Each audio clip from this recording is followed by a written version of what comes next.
When you see that much dough in the sex gear, your investigative instincts tend to drift toward hooking or drugs or smuggling or organized crime. But we'd found no direct evidence of anything illegal, not even in the locked file cabinet, which we'd opened after we'd located the key. The cabinet had more of Edita Kravich's personal files, one of which revealed that she was from Slovakia and had a green card. Another file showed an account with Bank of America with a balance of $1,500. She owed less than that on her Visa and American Express cards. I found her lease. I'd predicted the rent would be $2 or $3 grand a month. It was actually $4,000. But she wasn't writing checks for the rent, or not any that I could see. She paid cash for everything, I said when we got back to the car. Bought high-end stuff with it, Samson said. Classic way to evade taxes. Still doesn't explain where the money came from, I said. There were no files from the Phoenix Club, no record of payments. Maybe the club's evading taxes too, Samson said, starting the squad car. Where to? Swing by Terry Howard's place before heading back to the office. Make the chief rest easier? Exactly. We drove to a shabby 4-story apartment building off New York Avenue in Northeast. This the right one? I asked. Google Maps don't lie, Samson said. The seedy neighborhood sobered me, made me realize just how far and how hard Tommy McGrath's one-time partner had fallen since his days with the Major Case Unit. Terry Howard had had a formidable reputation for playing the tough guy. He had never been above intimidating a source to get what he wanted.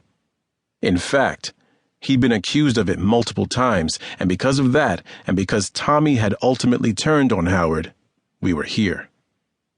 But the former detective who opened the door of his one-bedroom apartment didn't look like a tough guy. He looked like a tired man pushing 70 rather than 55. He wore a faded Washington Redskins ball cap, a plain black t-shirt, and jeans that sagged off him. The big frame I remembered was still there, but he'd gone soft and lost weight. His eyes were rheumy. He smelled of vodka. Figured I'd see you two before too long, Howard said. Can we come in, Terry? Ask a few questions? Not tonight. I got lots of jack shit to take care of. Sorry.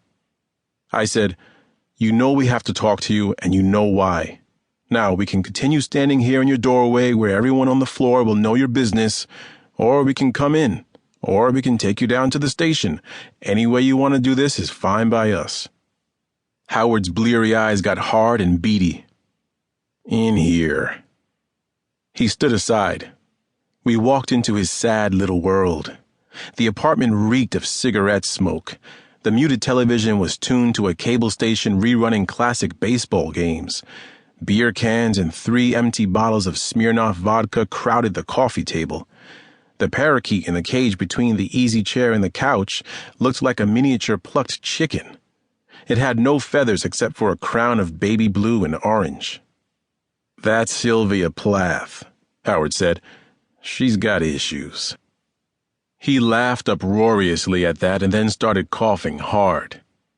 He picked up a tissue, spit into it, and then said, Aren't you going to ask me where I was when Tommy got it?